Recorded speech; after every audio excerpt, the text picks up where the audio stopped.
Hello everyone. So I'm Shoman from Goethe-Institut.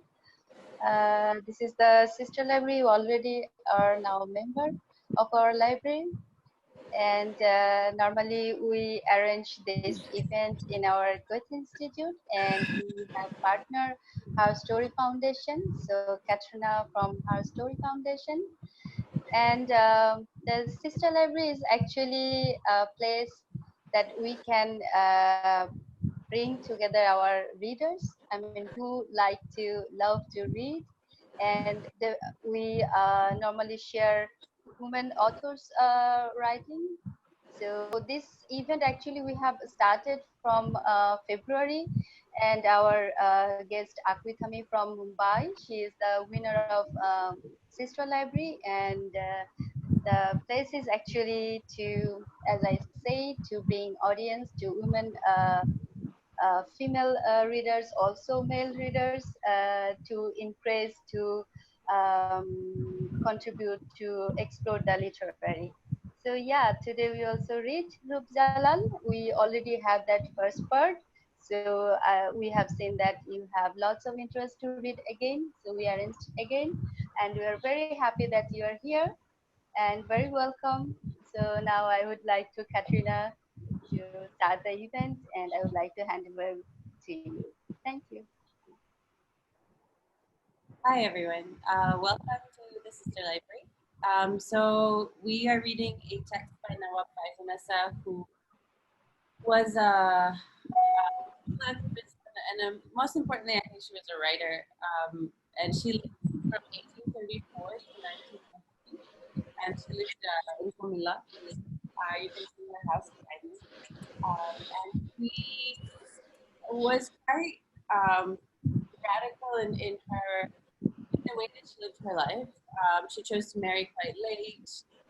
She stood up to her husband in saying no to living in his house. She insisted that he live in hers. She managed the huge property that her father had left her and her brothers failed to do so. And then her husband, he was married before her, so he had two wives, and he had somehow tricked her into visiting his house, and he was confronted with the other wife, and famously they had a 7-day, 7-night fight, at the end of which they decided to part ways, and Faizunnesa took one daughter, and then her husband took the other daughter. It was quite a sacrifice. But then she went back and kind of threw herself into taking care of the community around her, and building schools and hospitals and and roads, for which the British government. So she was uh, she was donating a lot of money to the local administration, and they had noted it and wanted to award her. So at first, the local British administrator wrote to Queen Victoria and said, like we should give her a title. To which Queen Victoria said, we'll give her a Begu. Uh, and then Faizunnesa received this message. And she said, why should I be given the title Begum when I'm already by birth a Begum? And actually, what I am doing and the kind of service that I'm providing, I am a Nawab, and I should be treated as such and named as such. And then Queen Victoria couldn't really say no to that, so she gave her that title. And in fact, Faizunnesa is the only female Nawab in history. And it was her character to stand up for what she believed in, to her husband and to the Queen. And then she wrote Rup Jalal when she was 42, so she'd already separated from her husband. She was already living alone, and she wrote this fairy tale, the protagonist of which is this hero that keeps fainting and keeps forgetting his spells, and he's out to save the woman that makes him faint, and there's giants and there's fairies and there's amazing descriptions of love uh, and the beloved. So we started reading this a week ago, and for those of you that weren't here, that's totally fine. The way that Sister Library works is that you pick part of the story, you read as much as you want to, and then you pass it on. So my only request is, if you want to read, raise your hand. Maybe Shoma can explain how to do that because I haven't figured it out. And then Shoma will regulate who reads after who, and that way everybody gets a chance. Yeah. And then as for the translator of the text, who kind of she saved it from being forgotten because it's written in a very complex, like part of it is prose, some of it is poetry. It's written in a very high Bangla, and she translated it, like it took her quite a bit of work, and she made it accessible to a wider audience. So she's having, I'm so sorry, she's having a connection problem. This is the plight of her. But we hope that she will join. Yeah. Yeah. We can start. To thank the Sister Library for organizing such event because I'd like to share something before I start reading. So last time while I was reading, my mother was sitting just beside me and she just saw that I was reading out of nowhere and she just really got fascinated by it. Then I told her the story of Rupjalal, the Bangla one, and she got so inspired and she was so much fascinated that she like was looking forward to know what's gonna happen in the next session and everything. This is going to have the same thing is going to happen to my mom, and like that's it. So I'm going to start with the para of the title as the Merchant's Prayer. I kind of feel during this pandemic time and during this quarantine time, these particular lines are very much related to what's happening around us, and this can be also a way of prayers. So the line starts with the Lord who is without body and face, the Almighty wise for whom all rise, to whom all creations fall, the Creator and the Destroyer of all, the Lord who rules all things. I pray to you, the Kings of kings. You are the King of past and present, and of future and of the end. You go beyond and dream, yet you can stay within. I only have a simple prayer. I only wish you can hear the cry of this childless man. I only ask for your blessing, which would come in the form of Cain, son or a daughter. What do I care? I only want one heir. I only wish to be rid of the pain of being called important. Anger fumes in my heart as people always hurt me. They're calling me behind my back. So that was the particular lines that I'd like to read, and I just read it. And okay, I should have read it a little bit later because the translator has just come. Hello, ma'am. Uh, Hi. Okay. Hi, Faiza. Hi, Faiza Pa. Hello. Hello, Faizapu. Hey, how are you? Oh, yeah. Good evening. So we have a full house. So many people took interest in reading Rupjalal again. I'll just introduce you really quickly, and then maybe you can tell us about your beautiful translation. Welcome. Thank you. So Faiza Hasanat is a professor, is a teacher at the Central University of Florida in the English department, and she is also a writer. She has a book of her own, and then she's translated two very important books for us, which is Rupjalal, mainly by Ibrahim's. আমি বিরাঙ্গনা বলছি। Thank you.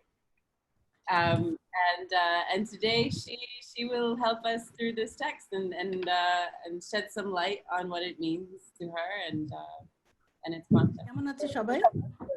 We're doing fine, ma'am. What about you? Good. I'm sorry I was a little bit late because my computer wasn't connecting with the Zoom, but eventually I succeeded. So yeah, I'm here. So let me know how you plan to handle the whole situation. Do you want to kill the giants first, or do you want to meet the prince? Do you want to have the fairy tale going on first, or do you want me to talk first? So it's your freedom. I'm here to help you guys. So the way that we've been doing it in the past is that people can choose what part they want to read, and then Okay. and then they read for as much as they want to, and like all the raised hands are people that have parts that they want to read. And then maybe as they read, if you have something to add, or if you want to read a part, it would be so great. Okay. So let's hear it. Okay. Thank you for reading it, though. Thank you very much for choosing the book. And I think by now you know more than I do, because I have forgotten it, because I I did that back in 2008, right? So you know more about this book than I do right now. So if I forget things, you'll correct me. So your job. Go ahead. But thank you. It's exciting to get to see it come to life through so many voices. So Shoma will regulate the readers. So she'll take Hey, care of it. Shoma. I I'd like to start where Fahim has finished. So thank you so much, Sisters Library, once again for hosting and arranging such a beautiful event. And especially of this part, the merchant became a father. What I like about is like to have a child, he goes, he sort of leaves behind the earthly or worldly possessions, and he almost got ready to devote his life totally to the gods, so that in order to have a child. But later on, he sees that when he goes back to his worldly or earthly life again, he starts to sort of destroying his life once again. So it gives me a Oedipus vibe. So I would like to read this part. The merchant became a father. The merchant devoted his life to the Lord. He kept on praying and forgot about his business and other worldly affairs. One night, while he was saying his prayers, he dozed off and experienced a vision. In his dream, an old man arrived. Go back to your beloved wife, he said. I am here to tell you that tonight's love will bring you the fruit that you have been praying for. The hermit then followed the advice that he had received in a vision. He spent that night with his life's partner. He was not surprised when a few months later she bore signs of an expecting mother in her body. The merchant thanked God wholeheartedly. Now no one would question his manly vigor. He would soon be a father of a son or a daughter. In due time, the expecting mother gave birth to a beautiful daughter. When the moonbeam shines in water, it makes everything glow and glitter. When the sun touches the tips of mountains, the world reflects its bright radiance. Such was the beauty of the newborn baby. The proud parents were thankful and happy. Merchant Omar shared his joy with everyone. He arranged for a month-long event of celebration. The air smelled of dance and music and feast. Conch and flutes and drums and trumpets poured forth joys in people's hearts. Wise soothsayers then wanted to start the ceremony to predict the girl's future. The learned astrologers agreed with each other that she was a lucky one, and happiness awaited her. Only one expressed some doubt, but was afraid to share his thoughts. Merchant Omar assured him that the learned man should not be afraid. Thus assured, the man sadly said, your beautiful daughter is destined to cause the death of those who brought her on earth. Her own life has the same signs. Life's joy and life's mirth may leave her any time. The merchant said no words. He sat motionless and quietly shed his tears. The blessing that the Lord had given him was nothing but an illusion. So this part really touched my heart. Like whenever I read it for I think two times, and the rhythm, the word choice, everything just sort of blew me away. Thank you, everyone. Thank you, Gomez. So, আপনি কিছু বলতে চান যেটা পড়লো তার বিষয়ে? So may I ask, এটা কোন Gomez? এটা কি Theo Gomez or no? Is it Deep Theo? Gomez. Okay. Deep Gomez, yes. Okay. Well, thank you, Deep Gomez. Thank you, Deep, for reading that part. You read quite well. So I'm trying to find that section from. Okay. By the way, this is the original book. Yeah. In between, I would also like to say, to everyone that whenever you will read, just say before the page number, then other person can also find out the page. It will be easier and helpful. That Okay, one, so it's on the page 70. 70, right? It was page 70. So I'm looking for it from the main book. So why did you like it that much? Tell me that first. Is it because of the fatherly feeling? Is it because of, okay, tell me about what you liked about it. I'm not attacking you. I want to know. No. Yeah, so what I liked about it is... I said that because I'm in an attacking mode, like the masculinity, the way that it's expressed in this book. So I came ready to attack. They fought the giants. I want to fight those men. So go ahead. Okay, so what I liked about this part is like the theme that fate is uncertain. Like whenever you will try to seek a position where there is nothing but happiness, or whenever you will try to achieve something that you truly desire for, yes, most of the time we get it, but anytime our life can fall apart again. So the theme of fate, the fate is so uncertain in our lives. That is what I liked about it, and it gave me the vibe of Oedipus, because he sort of he tried to know that who killed the king, and similarly here the merchant tried to know that what awaits in the sheer future for his daughter. But uh, a moment ago, he tried to let go all the worldly affairs. But then suddenly, when he receives a daughter from God by praying, he sort of returns to the worldly amusements and goes to the astrologers to know about the future. But ultimately, God handles everything. So the theme of fate I liked about really very much. Okay. So you have a theme of fate and theme of fatherhood, and this soft-hearted, like the softness of manliness, so to say, that actually you see in Root, because it is about men, right? It's about manful assertion. You have read the book, and it has different levels of manhood. It deals with, I shouldn't take it over, but I'll just throw some lights. So it deals with this colonial, patriarchal, hysterical anxiety, like protective anxiety, that they had to save their women, they had to save their daughters, wives, what have you.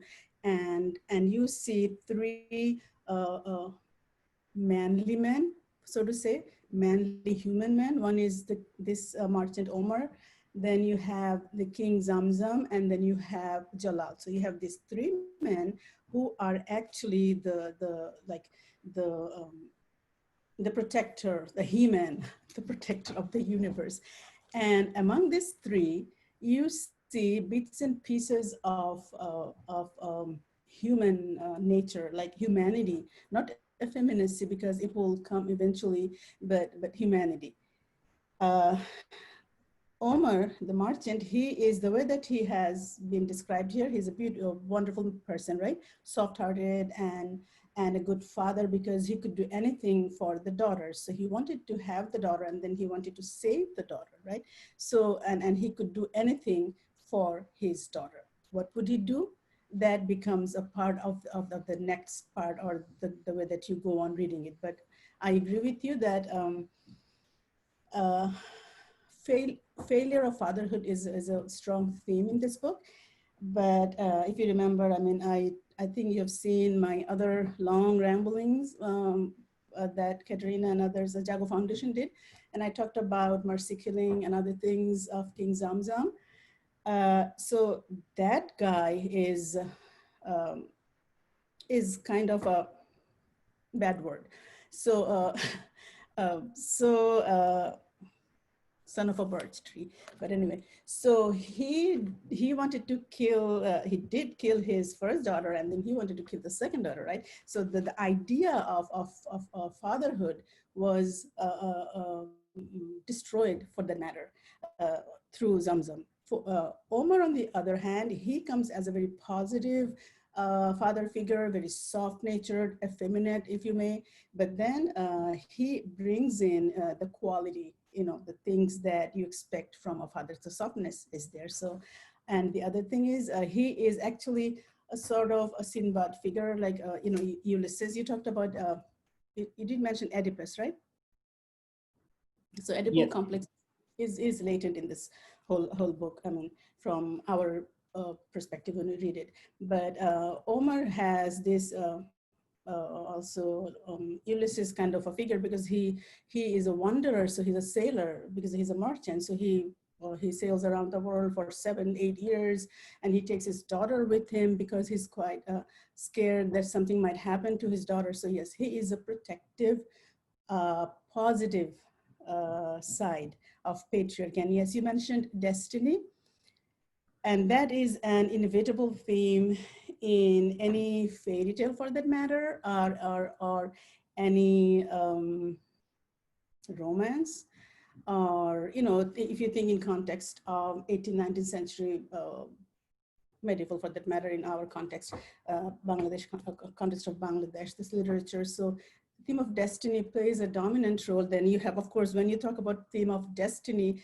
you know what happens. You have to talk about the conflict, right? The theocentric and the individualistic, the conflict between those two. So how destiny plays role in this novel, in this book, is actually a very strong theme. So I'm glad that you noted that. All right, Thank you take it so away much. from me, because if I start talking, I can't stop. Okay. So take it away. Thank you and sorry. So before I start, I would like to share with you one story that I'm a student of Nawab Faizunessa Government Girls High School. Oh, So it's in Kumilla. So I had been a very close part of a legendary structure, and since I had this good option to be a student of that very institute, I could learn about her a bit more closely, which I really appreciate in further in my life. And so before making it more explicit, I would like to go for next uh, the next phase, which is a lamenting father. I would like to read it first, and I would like to tell why did I find it interesting. So, what an irony of fate! What a game the Lord played! He gives and takes away all. Creator he is. Creator is he. He can destroy me. He does and undoes.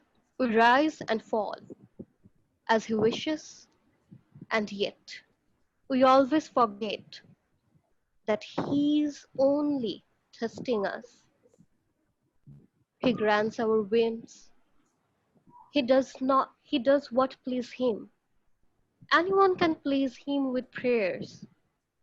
Ravan, king of Lanka, pleased the god Brahma, and his prayer was then granted. But then he was proud so much that he slighted the power that gods had. For his evil action, his clever demon lost his chances to get eternal bliss. This mighty demon fathered a million sons and had the prettiest females at his service. As he abducted Sita, this mighty king of Lanka lost his battle with Hanuman. Lord, I know, do and undo, things to teach us lessons. It was your plan to make Kutila the bad woman so that Radha could lose her reputation. You let Garur be so proud.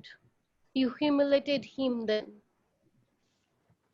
as he lost his might and he was defeated by a devotee Hanuman. You listen in silence, you perceive without a glance, you respond to devotion. Why can't you then see how you punish me?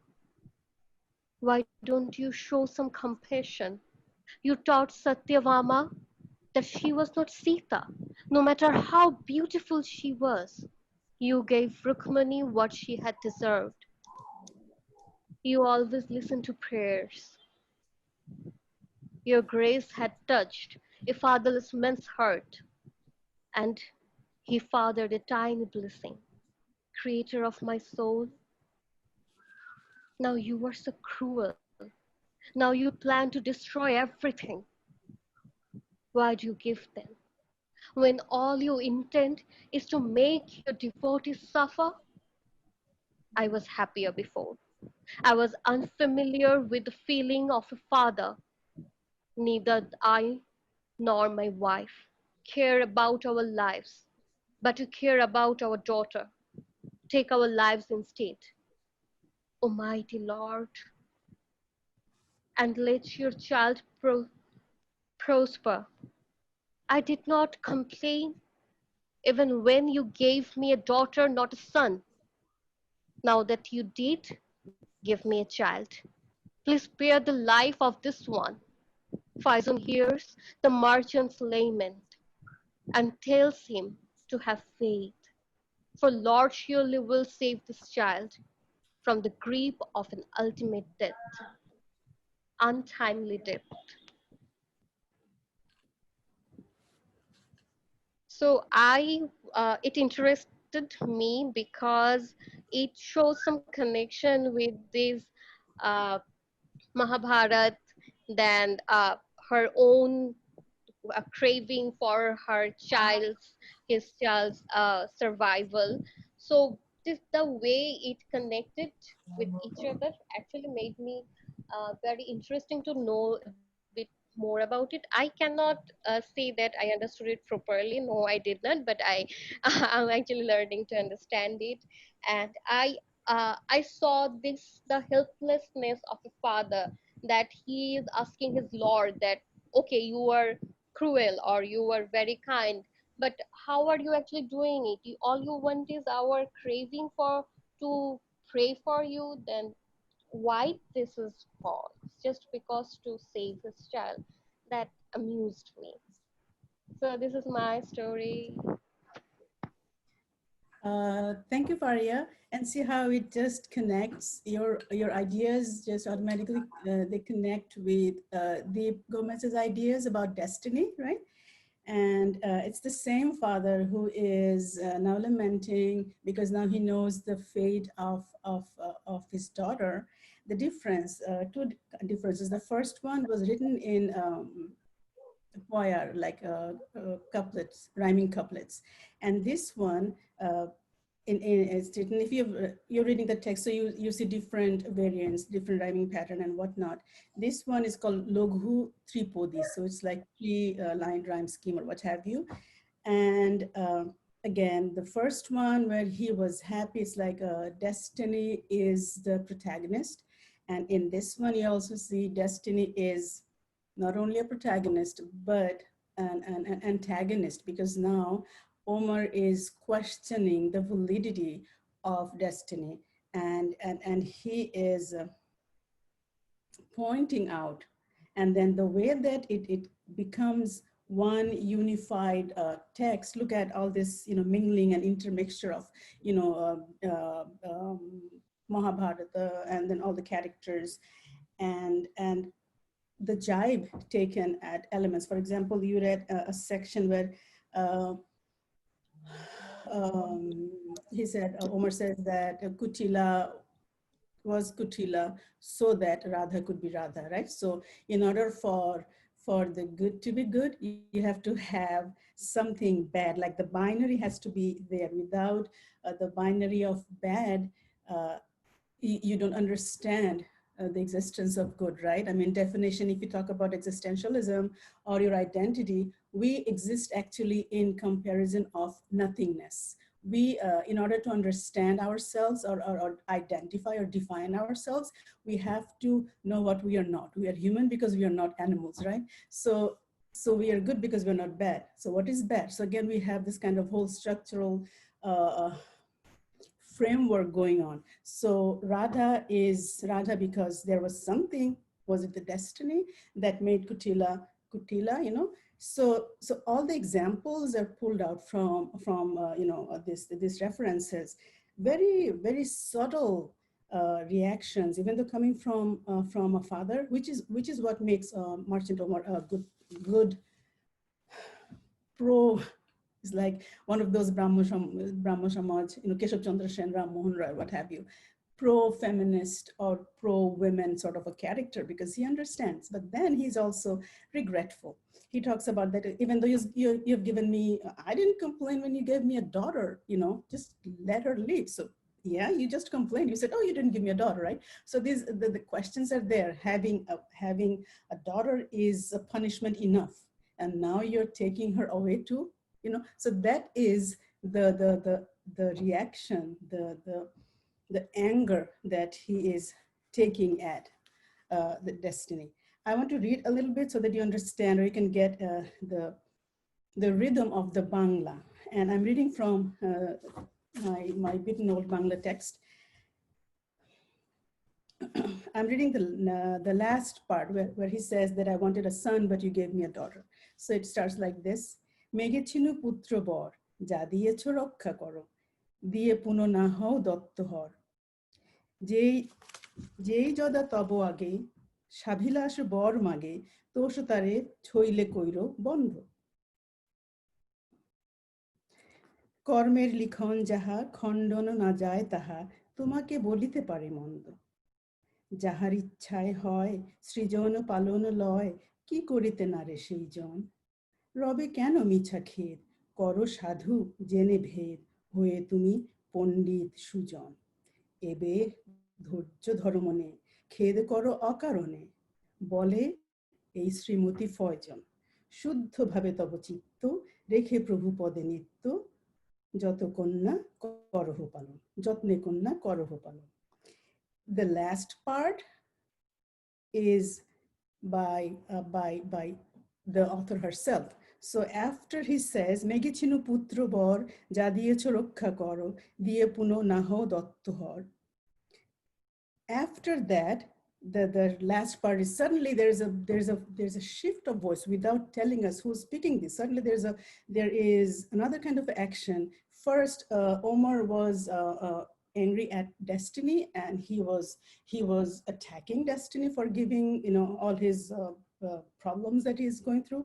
And then suddenly the woman narrator, the woman writer comes in and intercepts, saying that whatever that you have, it's your destiny, so accept it and move on, something like that. And then he says, be patient, you are a good man, be patient and keep your heart clean, and যত্নে শুদ্ধভাবে তব চিত্ত রেখে প্রভু পদে নিত্য, যত্নে কন্যা করহ পালন. That is the most, I would say, that is the strongest part in this section, because we have a female voice. If you think like this, it was kind of casual because it was a style during that time when, the writer has to insert himself to have the identity, the typical Bangladeshi or early medieval Bangla literature sort of thing. Bhebe Radha Raman Bole. Everywhere you have to insert the name, right? So here, Srimati Foyzon, the woman, is saying that, okay, you have a daughter, take care of her. The voice, the subject position has changed. The lamentation has changed, because just because you have a daughter, I mean, this is what when I read that, it is the emergence of a female voice, the birth of Rup, and then the narrator inserting herself in a man's text in the sense that it is spoken by the father. So she's saying, okay, I mean, suck it up and move on. You have a daughter, what the hell, I'm sorry. So you just go ahead and move on, right? So I'm sorry, I have a bad mouth. But so by doing that, she is showing the balls that Omar was almost lacking or about to give up. She jumps in and she reminds Omar, the merchant, the duty of a father. Thank you, Faria, for reading that part. So again, take it away. Thank you, Fazapa. This is really wonderful. Okay, so next we can go with Sanjida. Sanjida also raised her hand. So Sanjida? Yes, hello. Yeah. Hi, my name is Shandita Choudhury. I'm from the University of Liberal Arts, Bangladesh. The part I wanted to read was on page 136. It's called Freedom. With 136? four attending, 136. Okay. With four attending females, the prince wandered in a forest waiting for a chance to trick them and then leave them behind. Those women failed to read his mind. They all walked and the prince walked fast. The moment he saw he had passed the women, he used the spell and changed his shape into a bird. He flew faster than the wind. Before the women noticed his absence, he flew beyond their reach. He flew over mountains, he flew over rivers. He stopped as his wings got sore. Then, changing back to his own shape, he looked for food. He ate fruit and rested for a while. Next morning, he tried to cast back the spell to resume his journey. But to his woe, he failed to remember his mantra. What should he do now? What was going on? Why did his fate carry misery along? He fell to the ground and started to cry. Who could save him now? What was the way? Um, so I wish I had like a very impressive philosophical reason for why I like this part, but honestly, to me, I liked it because it was a little funny.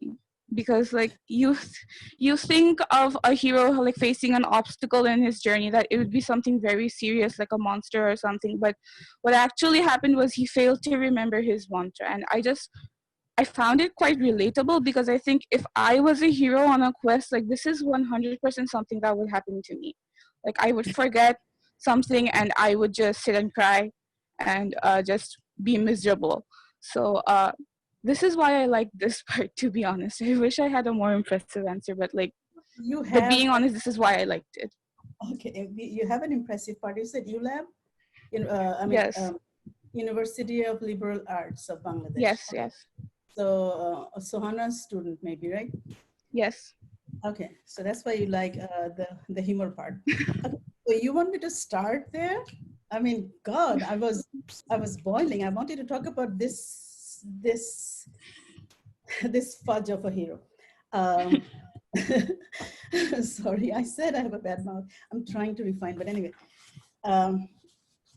I just jotted down, I think I have 7 things about our hero, okay? And Mr. Jalal. So the first thing that he does, he's in love with Roop, you know that. The second thing, he has to, I'll look at my notes. He has to save Roop. So he goes to kill that guy, Fortress the Giant. Okay, so what happens before he, just before he goes to kill Fortress, he is captured by a fairy princess with a pretty name, Gul Chehara. So, and then this fairy princess, well, because she's the other woman, she's monstrous, of course, she's sexually aggressive. So she wants to have Jalal as her sexual partner. And so he is in prison. So what could he do, right? Poor hero. So he had to give in. So yeah, he became the fairy princess's sex partner, only to attain his freedom. He's a hero. Remember, he has to go kill the giant. So he has to do other things in between. Okay, that was the second thing. And then, no, third thing. The fourth thing that I had, that after he kills the giant, then he's on his way back home and he's happy, galloping, because now he's going back to his beloved Roop.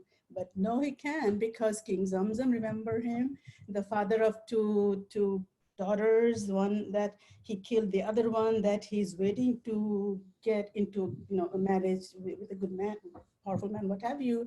So he reaches the land. King Zamzam, he actually proposes. He asks, okay, why don't you marry my daughter? And then Jalal says, oh, no, I can't, because, I am in love with Rup, as I am going home to marry her. But King Zamzam imprisons him, and then he just doesn't give him food or anything. So our poor hero is so sad. He's lamenting, and then Khizir, Khwaz Khizir, the angel or what have you, comes and said, hey, whatever, it's just a marriage, you know, accept it so that you can earn your freedom. So Prince Jalal, being the brave hero, said, oh, okay, I'll marry your daughter. So the marriage takes place. But he says, nope, I'm not going to sleep with my wife because I have to go back to Rup.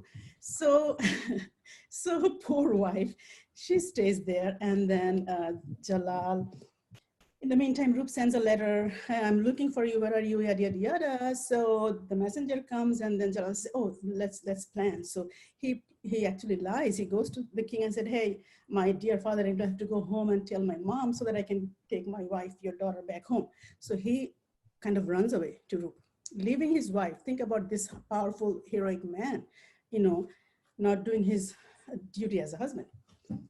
Okay, now he's going, right? Bear with me. He gets imprisoned again. Another, goodness, it's so hard to keep my mouth clean. Another horny woman, fairy princess, monster. She again, she captures him. And then she says, I am going to kill you if you don't become my sexual partner. But then Jalal is so good. He said, nope. But instead, he sleeps with the maid of that fairy princess, right? To earn his freedom. And that maid teaches him the mantra that he so nicely forgot, that you just read from. So he forgot the mantra. So he's lamenting, how can he go to his beloved, yada, yada, yada. But eventually he will go. But in the meantime, he will get captured again. And then the prose section will happen where he will help another prince of an underworld land to marry his second wife. So that means he's practicing so that he can marry, you know, his Rup. Then he goes back home, he marries Rup. So, and then he consummates that love, that because, you know, this is his intended wife. So he has to have sex with that woman first before he can go back and have his first wife. bring her into the picture. So after that, he says, oh, wait a minute, I remember I have another wife, so let me go back and get her. So he goes back, and then there's a description in the book where he consummates his first marriage after this, you know, consummating the second one. So then he consummates that marriage, and then he brings that wife back home.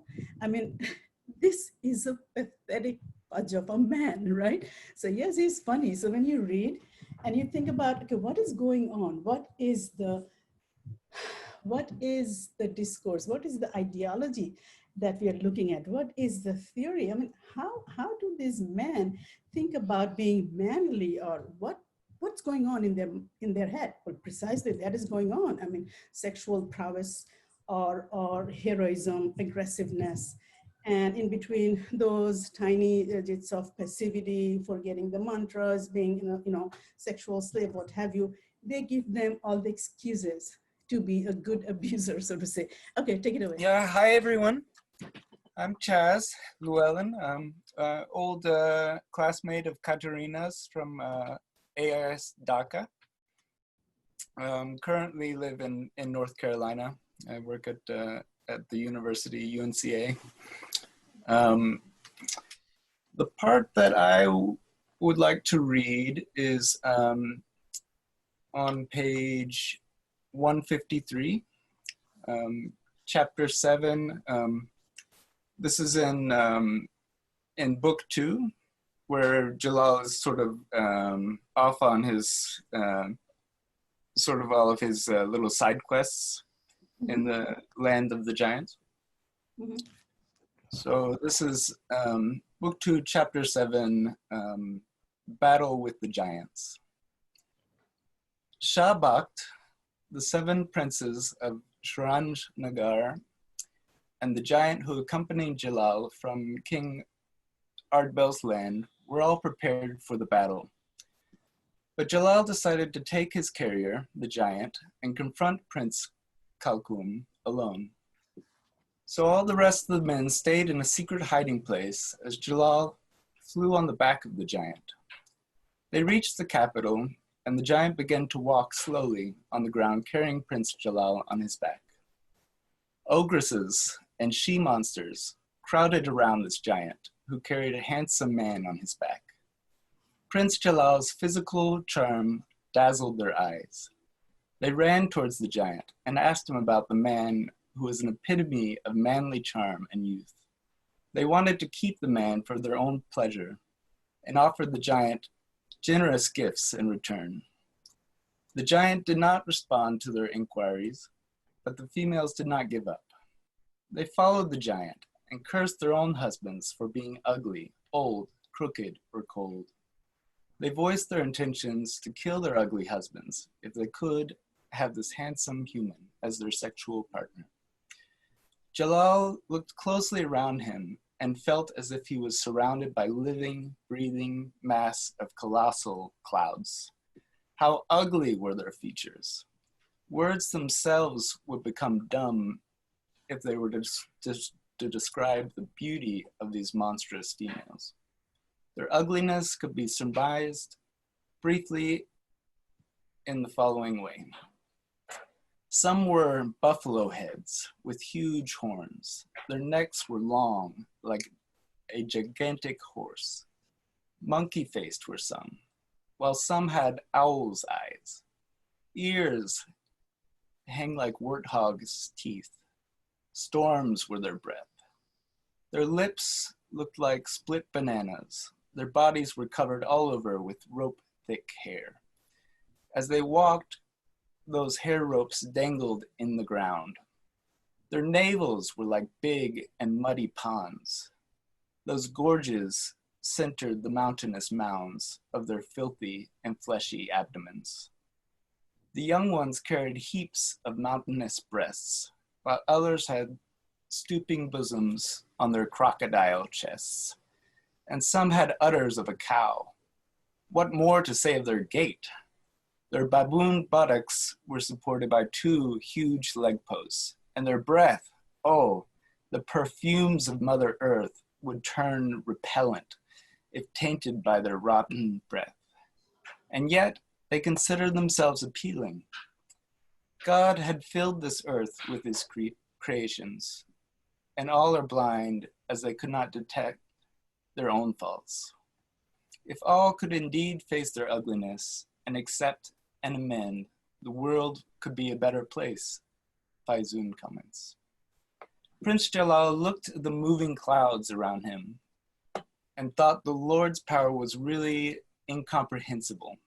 It was a wonder how God could create so many different shapes and features and induce in each of his creations such a spirit of self-glorification that each creature considers itself an epitome of beauty.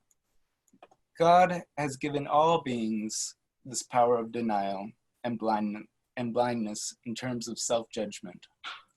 Else, how could these females, who had no reason to be proud of their own physical features, blame their husbands for being ugly?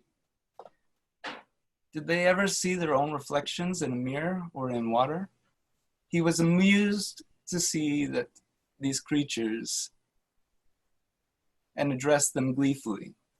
Dear pretty ladies, I wonder how your lovers can resist you. It must be quite impossible. Even I have trouble resisting you. Yet I have to go as I am in a hurry. I wish I could stay and enjoy your company. The she-monsters stood still as the handsome man left on a giant's back. They were not sure which of them the human was addressing. Each thought she was the center of attention. But before they broke into a fight over his comment, they decided to ask him directly. So after a while, they followed the human again and asked him to clarify his comment.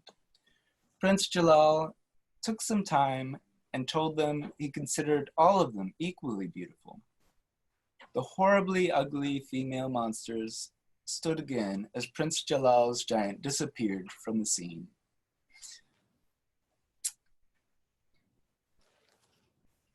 I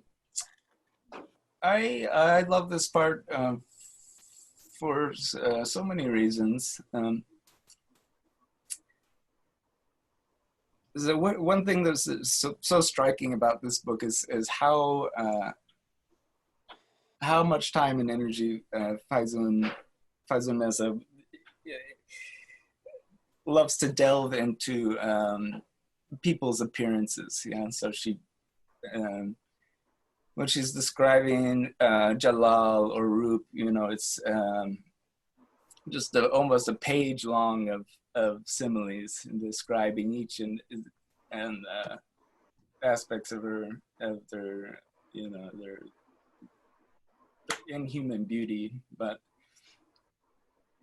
and then I don't know, this is a counterpoint that she does the same thing, but just describes how hideously awful and ugly these monsters are.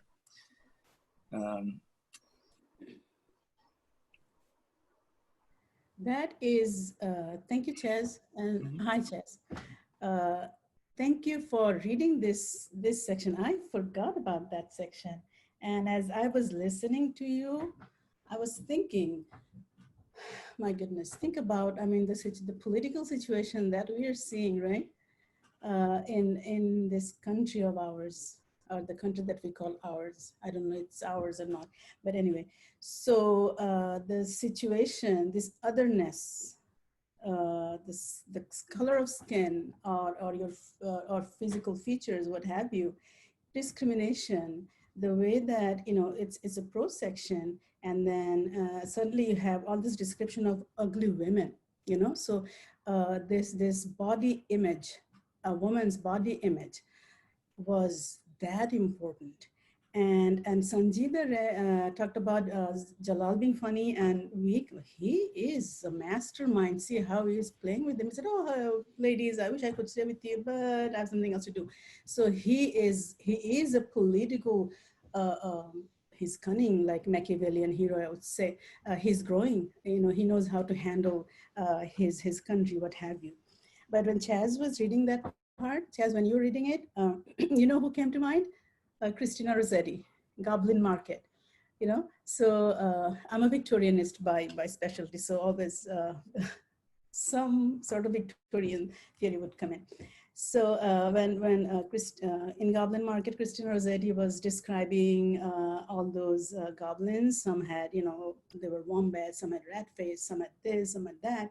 So the other is always seen from the perspective of monstrosity, you know. So these are other women. So they have to be ugly. Otherwise we might lose Jalal, because we know, you know, his history isn't good, right? I mean, he has this tendency to fall for women. God knows what he would have done if they were pretty. But anyway, I'm digressing. So this idea of otherness is amazing, that it is coming from a woman. And you know, and she's the one, again, you notice that she's the one who says everyone is, you know, pretty, or everyone has. I'm thinking about that Christina Aguilera song, "You Are Beautiful." So, you know, so that sort of thing, that everyone has this kind of inherent beauty, the physical appearance, and that the binary between physical, spiritual, physical, moral, physical, intellectual. So those things, this lady, this woman who was writing this thing from seclusion, 1876, living in a house, even though she was a ruler, but she is reminding these men that if you are going to be a ruler, remember Jalal is trained to be a king. So he has to be able to treat all his subjects equally, ugly or pretty, correct? So that is one incident that really strikes me. Oh my goodness, I'm going to go to, do you have time? Can I take 5 minutes? Because Chaz has reminded me of Little Mermaid. Interracial relationship was a scary thing, right?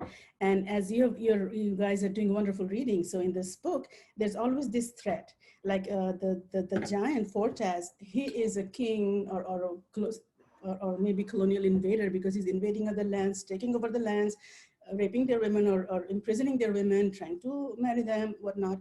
So we have this fear of colonial invasion. So the other is the enemy. And he's always falling for pretty girls, king's daughters and whatnot. So all the kings, and you know, it's just like the patriarchal anxiety to save their women from from the lust of the colonizer. So you have that. And then in between you have other areas like the giant princess or the fairy princess. They are the other women who are also having relationships with men of other race. In the section or in that Chaz read from, it's a prose section, which is about this king of the giants. His name is Ardbell, and then he kidnaps a Persian human princess, and then he marries her, and then they have a daughter, sorry, they have a son named Digvijay, who had a, should I call it a fling, or had a love affair with someone who had a magical power. And then that lady gave, like, cursed Digvijay, saying that if you want to marry someone else, then you're going to die, something like that. So that fear, and then the king Ardbell wants to get that thing away. So I mean that situation away. So he marries his son to a normal person. So normalcy in context of racial relationship, that was a fear, which is why Merchant Omar kept his daughter with him wherever he went. You know, so I was going to talk about A Little Mermaid. Man, fairy tales are the most horrific things, you know that, right? So they do this propaganda. They try to, they're actually the colonial, I would say the colonial machine, the gender controlling machine that they try to impose. I mean, A Little Mermaid, think about the little girl Ariel. Even though Disney has made it quite funny, but the inherent message is actually scary, that there is an interracial relationship. There's a man, the prince, and then Ariel falls in love with a human being, right? Human prince. That cannot happen. They don't speak the language, so she needed, and she doesn't have pair of legs, she has fin. So she needed human legs so that she can be equal, like racial equality, so to say. What did she have to give up? Her voice. So Ursula, the monster, the witch, she said, okay, I need your tongue. So her tongue is cut out. She cannot speak. So she had to give up that. But then, was she able to marry her prince? Did he know that she loved him? No, because she couldn't speak, she couldn't tell him. So, and then what happened? He marries the princess of his level, right? And they are in their honeymoon or what have you. And then the sisters of, I'm forgetting names, Ariel, they said, oh, this is a magical knife.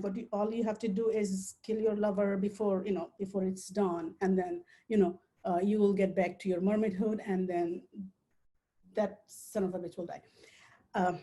Sorry. So did Ariel kill him? No. Why not? I mean, why not? Why didn't she do it? Because she's suffering, man. She cannot even have anything. She cannot speak. Her legs hurt. It's like pins and needles, and that guy doesn't care about her. Why doesn't she kill him? Because the story is written by someone from the colonial power European world. Hans Christian Andersen, is it right? So that man has to win.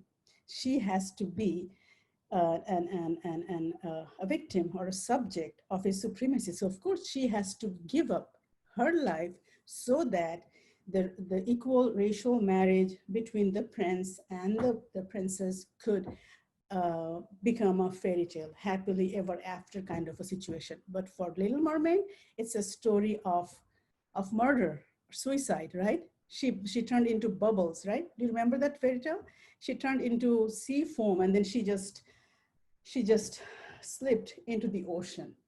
I mean, think of that extinction, that turning into nothingness to save the colonial power.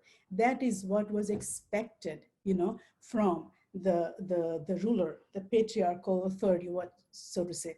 So interracial marriage is not possible. It was not possible for the British colonial power, so to say. So how should or why should it be possible here? But then, so how can you make it? How can you stop it? You can talk about the other woman in context as like something ugly, or the other men as monstrous, so that your women, your girls, they are safe from their power. The other women are always sexually hypersexual, I'd say. So the two princesses that capture Prince Jalal, they are hypersexual. So that means other women, they're bad, they will kill your prince, what have you. So good women. I'm thinking about Irigarai's article, Silent and the Social Substrate, Daughters, Mother, and Silence of the Mothers and the Social Substratum. So of the social order. So in that one, Irigare talks about how a woman, a mother is, the body of a mother is anchor, right? She is the anchor of the house, or where the man comes back. So, and then it also connects to the Victorian ideology of angel in the house, and then it's the duty of the asexual angel in the house to save their men from the aggressive, fallen, hypersexual women of the other kind. That is exactly what is happening in this section that Chaz read. It is a horrific, I would say, document. I mean, Rupjalal, or this part, is a horrific document of fear and anxiety of reverse colonization, or hysterical anxiety, or patriarchal anxiety about, because the woman's body becomes a symbol of nationhood, nationality, ideology, country, what have you. It should not be penetrated by the other men. So, of course, it becomes important, and then Jalal has to be kept pure or chaste, because he's done enough bad things already. So he should not be degraded by falling for these degrading, creatures, what have you. So it helps Jalal to grow up, to develop, I would say. And then we have, of course, Faizunnesa, who says everyone has the right, and everyone has the right to beauty. And the definition of beauty is not universal. It can change. And you can create your own definition of beauty. God, take it away. I'm talking too much. Hello, everyone. Hello, Radia. So here's Radia Rashid, a student of University of Liberal Arts, Bangladesh. I really am thankful to the Sisters Library for having me once again for yet another session. And I was in the last one, and of course, it was pretty awesome, needless to mention. I want to give a read to the part that is on page 84. It's mainly the evil plan. Okay, so let me read first. Maybe then I can express why I chose this particular part to begin with. All right. Okay. The king thus killed his firstborn, blinded with rage. He did not mourn. Instead, he made an evil plan to keep his name free from the stain of scandals and infamy.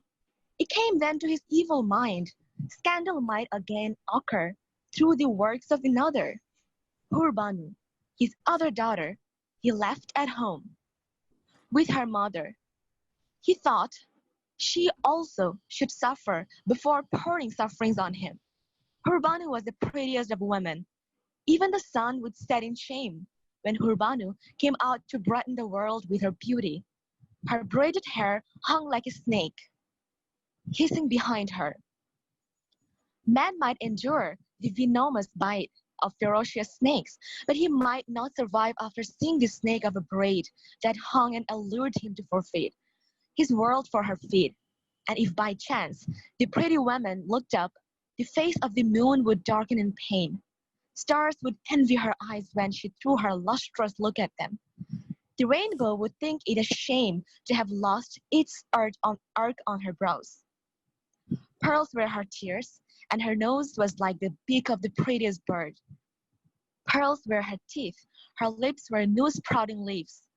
The color that she put on her lips sparkled, and the chant of her voice hushed the cuckoo with embarrassment.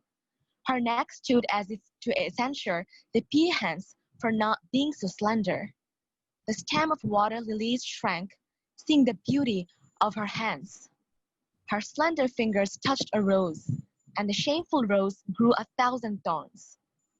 Her breasts shone as if made with gold, firm and bright. They adorned her. Trees shed fruit as they could not bear to see her breasts untarnished thus. Over each breast, the dark nipples reminded one of the bees that flew around flowers to consume nectar. It was impossible for a man to resist her.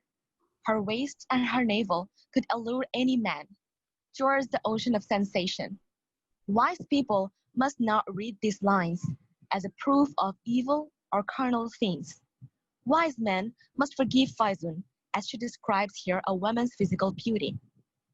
Well, so this entire description has been quite bold, as to be said, and like too directly stated the female beauty, which is, well, a very bold step of the writer, first of all. And but again, from a father's perspective, describing own daughter's beauty in such a way is a little questionable.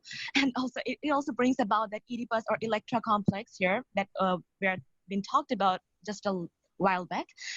And I don't know about it, but I personally kind of felt a bit of sadistic vibe in the way the father plans to harm the daughter.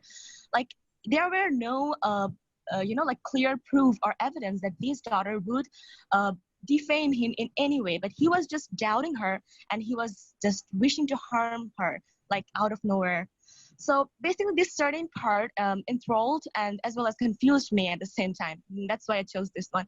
So I'd really like to ask Faiza Hasanat ma'am that what she thinks about this particular part.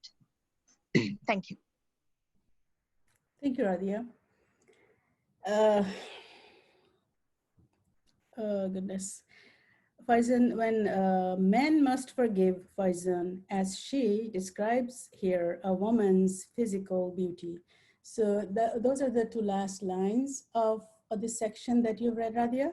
So that kind of tells us that maybe there is, not maybe, there is a shift when the description of the physical beauty starts.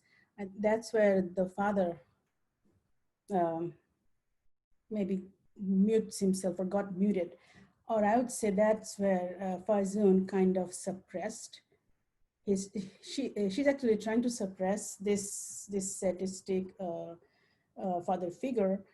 So the description of the body of Hurbanu, the last two lines tell you that it is actually Faizun who barged in, because it's the king's evil plan that he was there. He wanted to kill his second daughter because he thinks that this person is going to ruin his reputation as a king or as a father, what have you.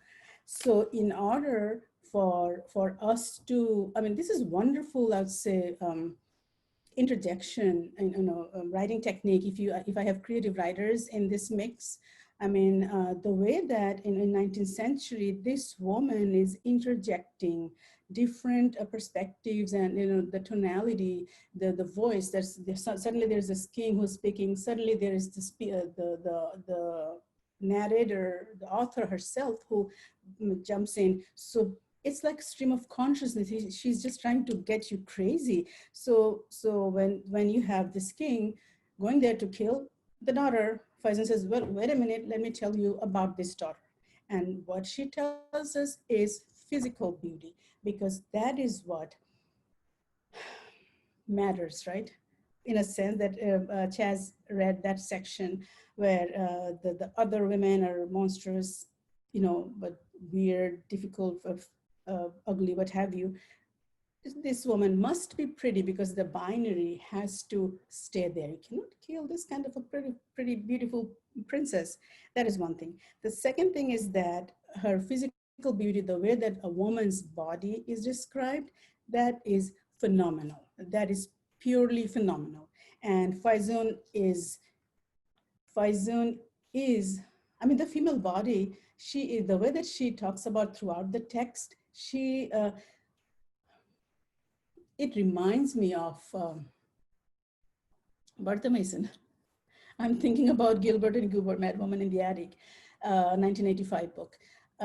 So the way that they, and also I'm thinking about Spivak when she talked about, three women's text on the politics of, and the critique of reasoning, that Bertha, it's Spivak who talked about Bertha Mason being in the margin, and throughout the text, Bertha Mason tried to come in, and we have, you have read Jane Eyre, right? I'm sorry if I'm jumping somewhere, but if you have not, pretend that you have. Yes. Even if you pretend I can't see because I don't see everyone. But anyway, but I think you have read it because we teach those texts, the colonial mentality. When I was a teacher back at Dhaka University, I also taught that text. So yeah, you have those plans that I forgot my thought.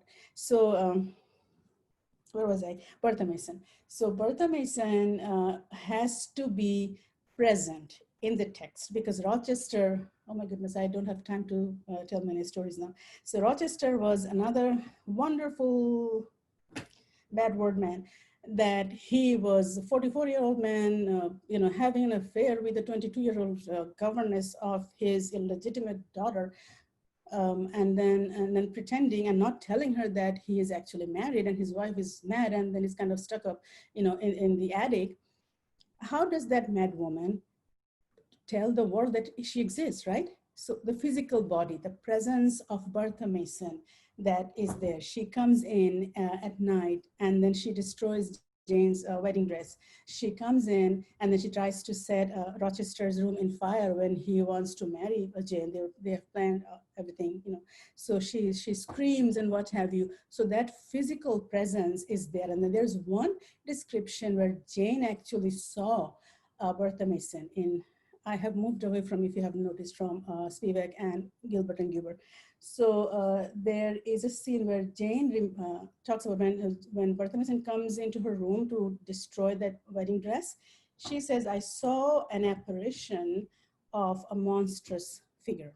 That is one example. Then when Rochester was explaining to Jane why his marriage didn't work, then he said she is, from the islands and she is a monstrous lady.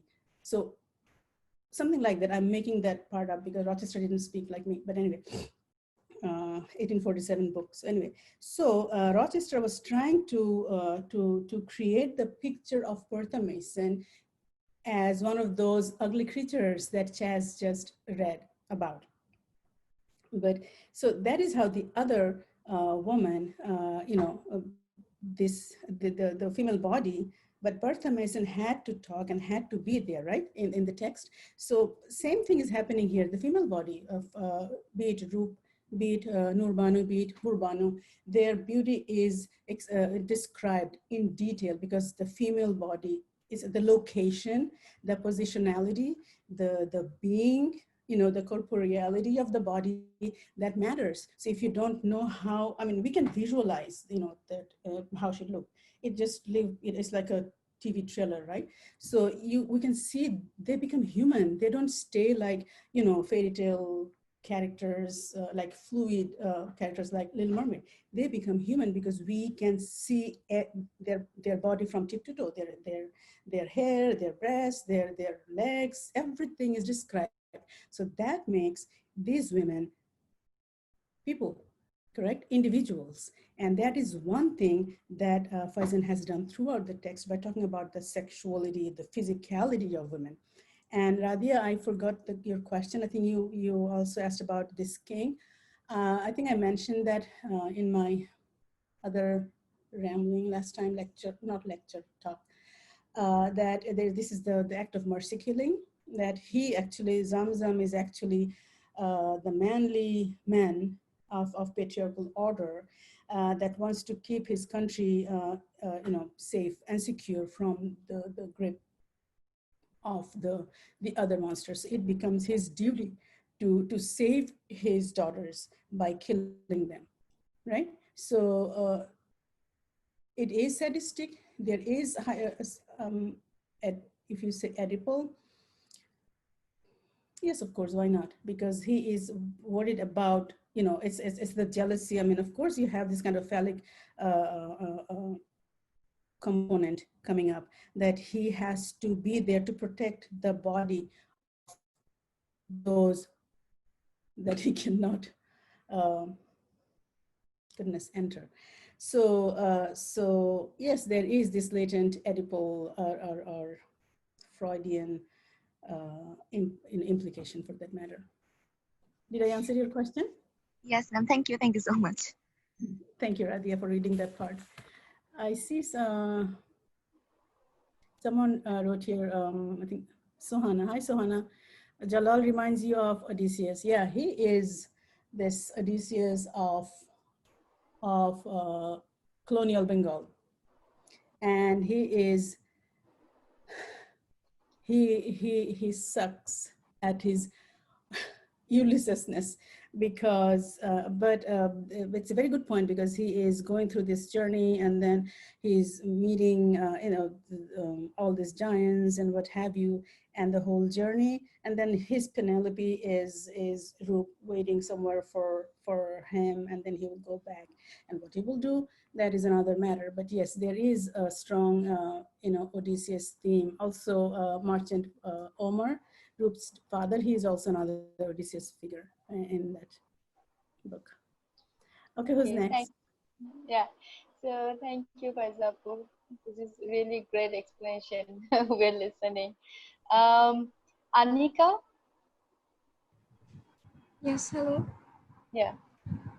Hello, everyone. My name is Umahani Anika, and I'm from the University of Liberal Arts, Bangladesh. So I'd like to thank Sister Library for hosting this amazing event.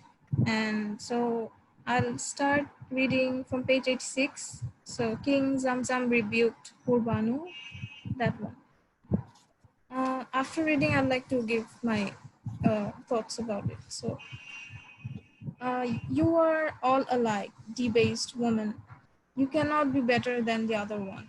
I killed her, and now I'll stop you from ruining me.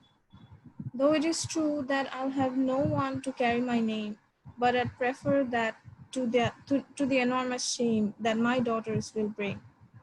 The frightened daughter was trembling in fear as the king approached her with these words. She burst into tears. She wept and trembled and said not another word. The father looked at her and stopped for a while. He felt in his angry heart a sudden twist of pity and love. What could he do if she brought with her this fate of destroying herself and others? Seeing him softened, Hurbanu gained some courage. She decided to speak and stand for her own defense. Dear father, she pleaded, now that mother's eldest daughter is dead, she only has me. Don't deprive her of that. Think of mother who will have no child left. Think of my sister whom you have killed for a crime she did not commit. And think of your people, they who would blame the king for shedding blood of his own offspring. So think, dear father, before you now act. Don't punish me for a sin I haven't committed. Nurbanu died for another's crime. She never defied you, but that did not stop you from killing her. You should kill me too, dear father, if you think, as my life giver, you own the power to be the savior of my soul. I wouldn't regret that I, so young and innocent, have to die with a shame that is not even my own. But a king like you, who is always known for wisdom and judgment, should not be blind with so much rage to commit the crime for which a father is eternally damned. Bring your own emotion in reason's command, and don't destroy your spiritual peace by committing the same crime twice. So I really like this part because of the way that Urbano stands up for herself, and also for the fact that she speaks for her sister as well, that her father killed her sister who did not even commit the crime that she was actually killed for. And she also speaks up for her mother, that the mother will be alone without a child. And I also like the fact that how the author has pointed out the feeling of uh, the king, that he feels that daughters are not daughters are people, or are those who bring unfortunate are unfortunate, so they bring a disaster and they bring calamities. And that's all, I guess. That's all. These are the thoughts that I have. Thank you, Annika. That's a good section that you've read. And I was thinking about the the woman who has given, I would say, one of the strongest reactions was for, against, I would say, this sort of patriarchal bestiality, I would call it. I mean, brutality, false show of masculinity. So she is one of the prominent speakers besides Faizun herself, because there's a section where Faizun, when King Fortas, right before this section where King Fort, not King, sorry, this guy, the giant, abducted her older sister, and then he actually was in love with her, but she does not reciprocate. So he keeps her in the prison, and then he's so sad that the woman doesn't love him. So he kind of blames the whole womankind, saying that men are so, victim, men are the victim of these women and whatnot.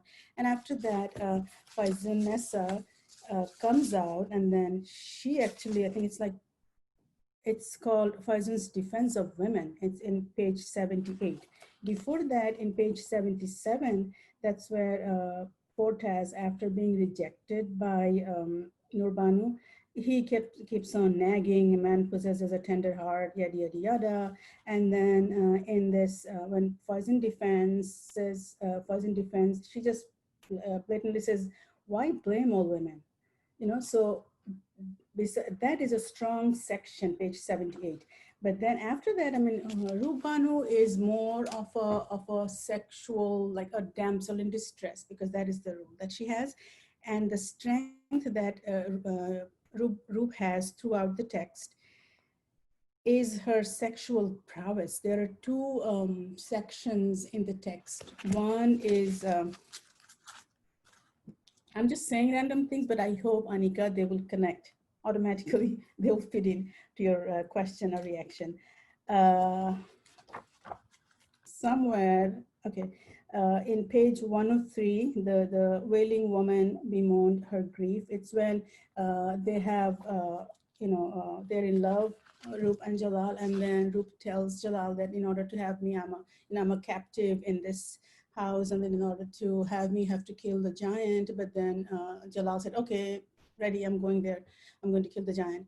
But then when Rup hears that from the messenger, she doesn't want Jalal to go. So she tells her nurse or gardener that go tell him that I'm ready to elope with him, with Jalal. I'm ready to run away with him. I would live with him in sin rather than have him go kill, or get killed by this giant.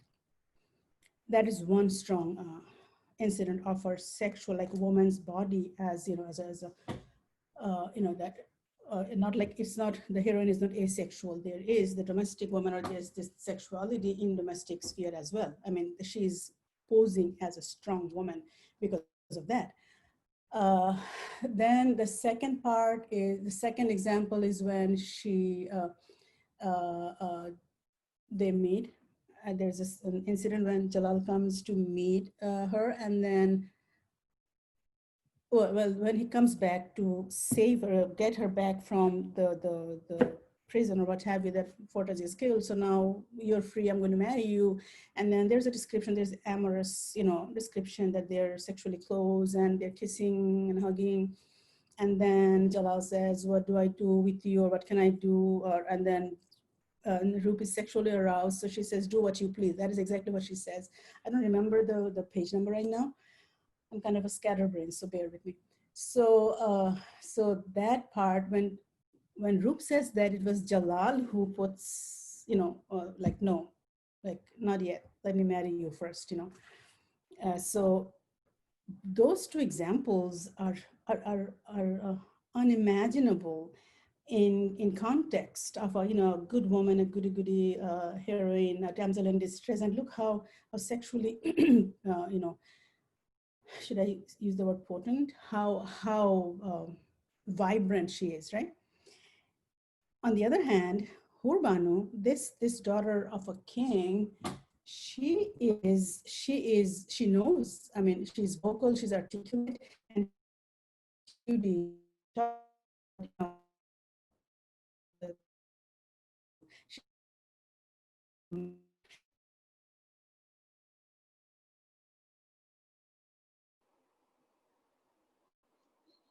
Okay, sorry, we.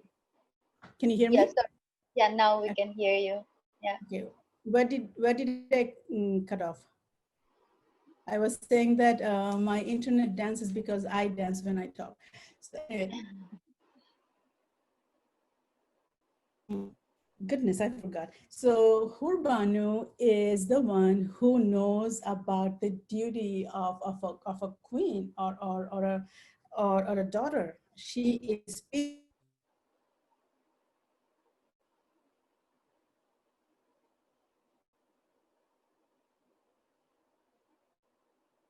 Okay, again, the internet problem. We can't hear you.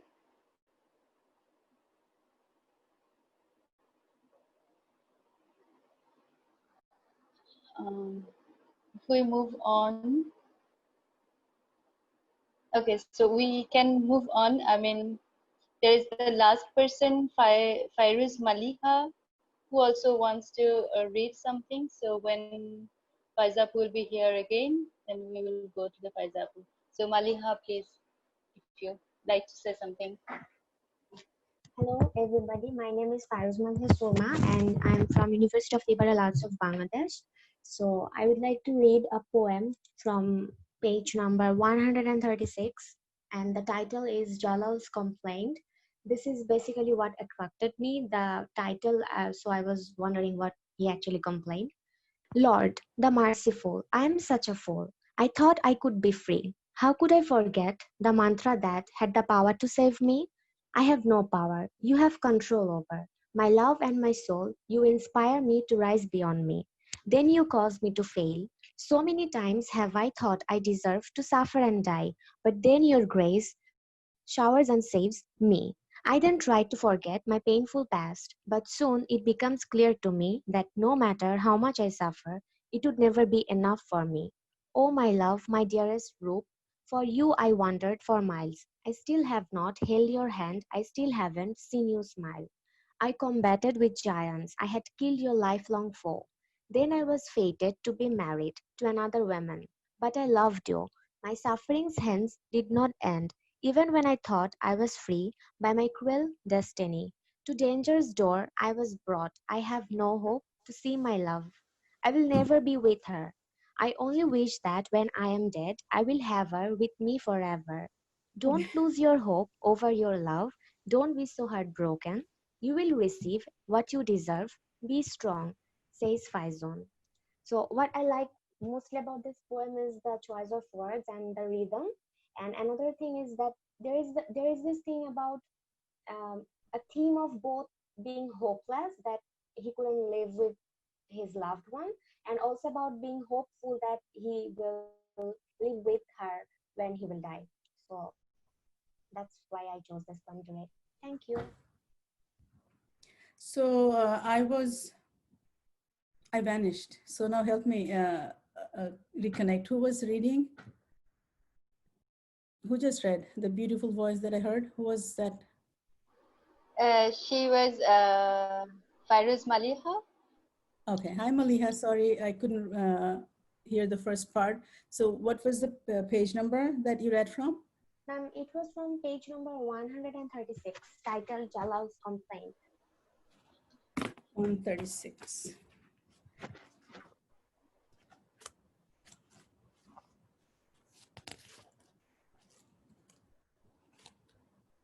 Okay. Okay, now, so why did you choose this part? The title really attracted me. I just saw that it's written Jalal's complaint. I was wondering what he was actually complaining about. And when I read, the lines are arranged so beautifully, the rhythm, it's actually matching one by one. And also the theme of being both hopeful and hopeless. Like he wanted to live with her, he couldn't, but he was hopeless, he was complaining. also he thought that he will live with her when he will die. So it's like Oh, I really liked the theme. okay. So, thank you. It's about that, we go back to that theme of destiny again. And then also this faith, doubt, the vacillation that a hero always goes through in his journey, be it, Odysseus and others. So we have the same, that recurrent motive coming back here. And again, when there is throughout the text, whenever there is a situation where you see despair or mental breakdown or what have you, Faizunnesa herself will intercept, and then she will come as a voice of hope. So she's doing the same here. So she is becoming, the destiny maybe, or the woman who is the anchor, to go back to the article that I was talking about earlier, Irigarai's article. So she is the woman who's giving him the hope that, okay, don't give up, things will be normal, you will be happy again. So that positivity, that power of, the location of a woman's body, but the voice, she becomes the voice of the woman throughout the text. And when I was cut out in that section, I'll just briefly mention the things that I was talking about. It's about Hurbanu. She was the one who is a stronger voice. But then again, she's the one whom Jalal marries and then leaves her behind, without consummating their marriage. And then her role changes. She's pacified. Two aggressive women in this text. One is Rup, who's sexually aggressive, strong, and the other one is Hurbanu, the part that you guys were reading, that she rebuked her dad, and then she talked about her, in support of her mom, and then defended her dad's sister. So she is a strong voice. So two aspects of a female body. One is the physical, both of them are pretty. So physical beauty, they are incomparable. And then two aspects of our spirituality or individuality and sexuality, voice and body.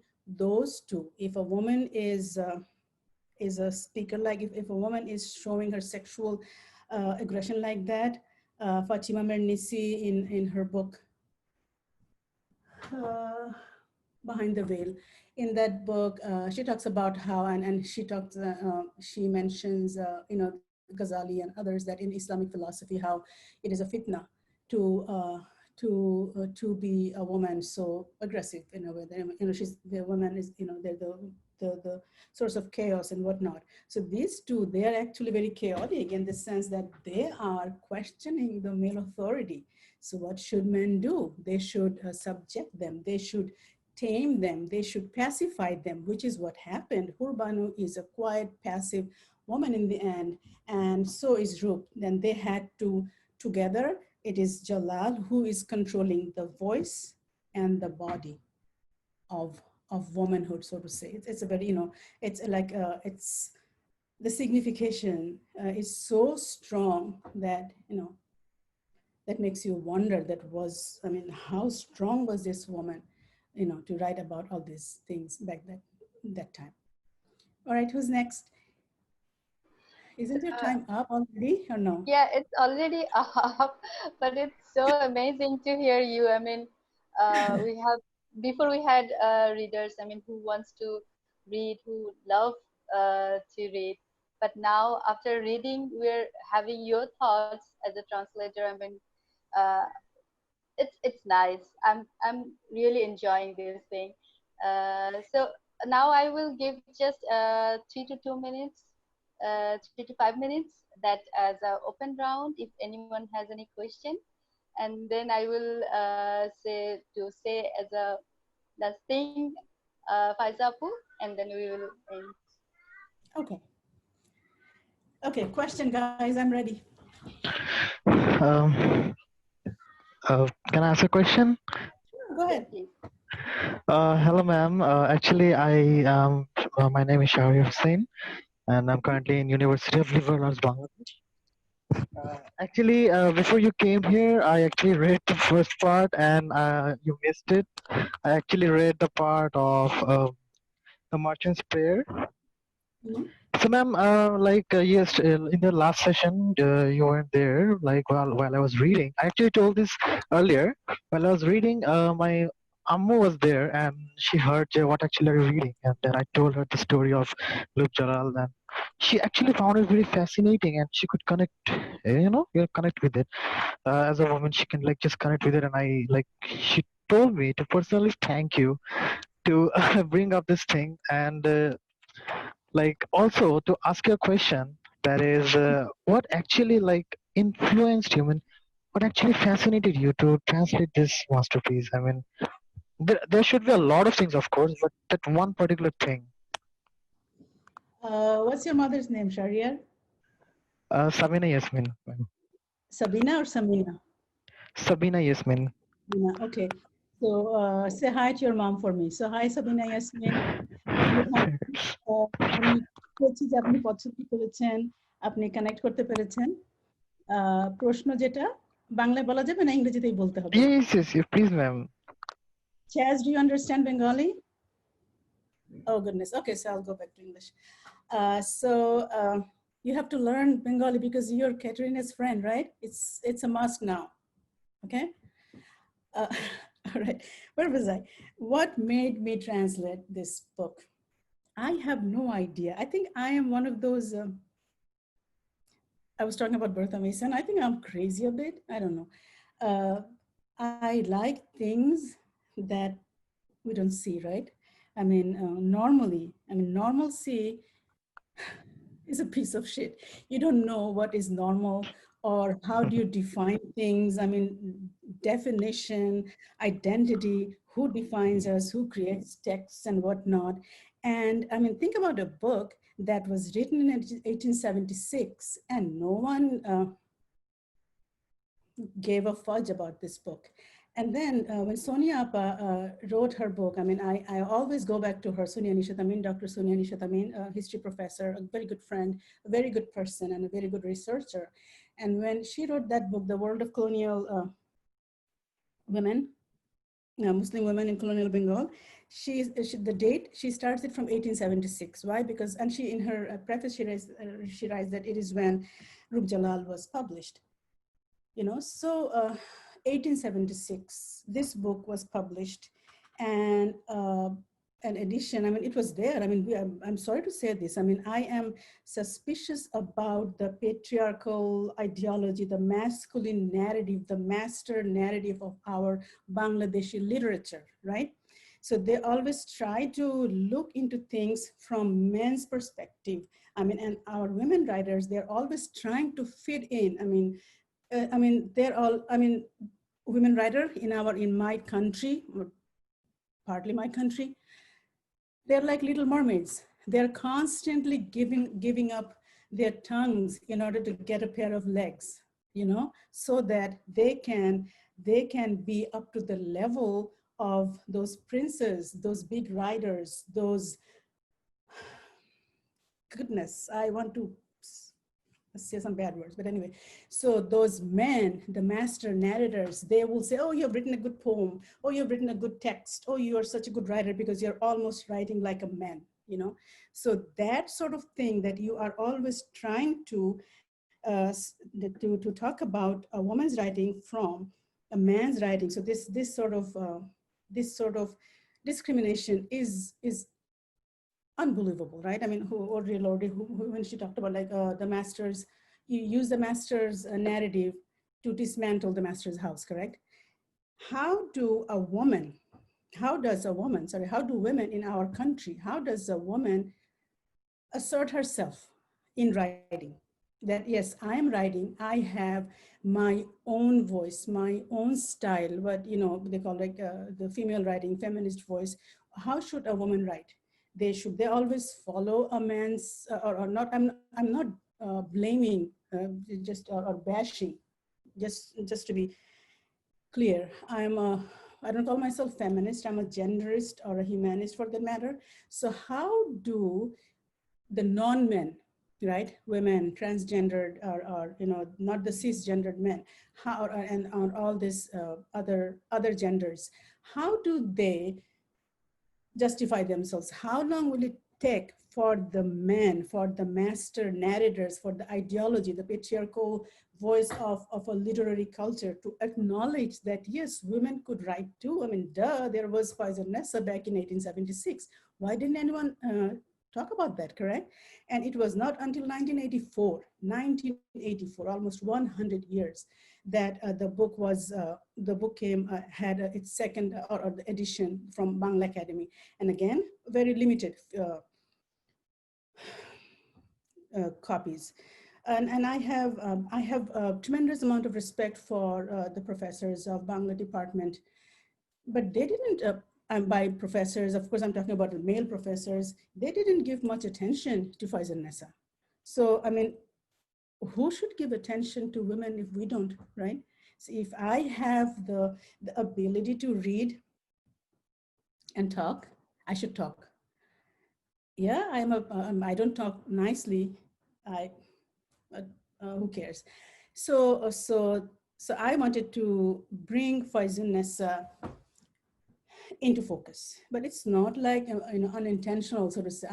I am consciously working with women or for women or with women who were not paid much attention, I would say. The other book, I mean, Katrina was talking about Dr. Nilima Ibrahim's Ami Birangana Bolchi, right?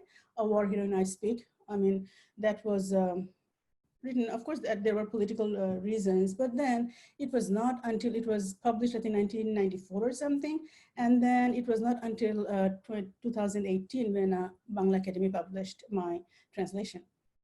I don't know if it's right to say or not, but then the other book that I'm working right now is Begum Sufia Kamal's Ekatturer Diary, Diary of 1971. Again, that was published back in 1989, and it's lying there, you know. So we have all these women writers.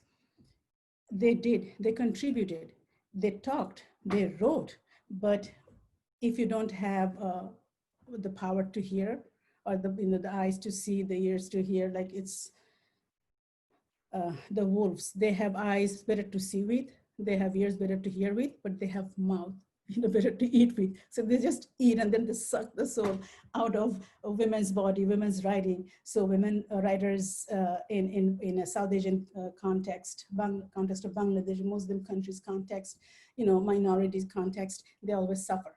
So which is why Sabina Yasmin, which is why I wanted to translate this book. Thank you, Shahriar, and then say hi to Thank you so everyone. much, ma'am.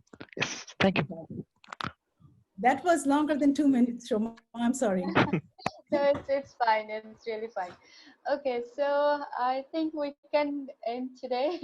We will see each other next session. So before that, Apu, if you would like to say something, and also Katrina. So. Oh my goodness. That means I have to be nice, which is hard for me. Well, hi, Sohana.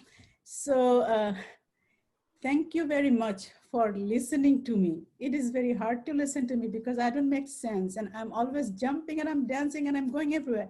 But I'm so humbled by the fact that you guys read it. I'm so humbled by the fact that you invited me. I'm so humbled by the fact that you're listening to me, man. That is hard. So thank you for giving me this time. Thank you for giving me this much time and respect. And thank you for being you. So I think that's all I will say. I'm done with apple picking now. Thank you. Thank you. Thank you so much for making time. It's your morning, right? Yeah, it is. Well, yeah, I'm still waking up. I think you've seen me sipping my coffee, so I'm not a morning person. So it's 11 something. So yeah, I think it's morning. Thank you. 11:20 in the morning. Yeah. Thank you, Katerina. Thank you, everyone. I can see Chaz and Shoma. Thank you, and everyone that I see here: Sanjida, Vaishnavi, Nishat, Anika, Shafin, Shariar, Ahmada, Mariam, Vincent, Gomez, Deep, Shamchad, Lucky, the next page. But thank you, everyone. Thank you, Katerina, for being such a, goodness, you're a badass woman. Okay, thank you for having me. I have just one request.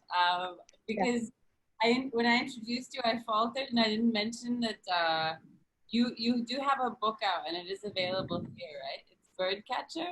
Oh, the Birdcatcher, my collection of short stories. Yeah, it's So, it came from here from the U.S. Last year.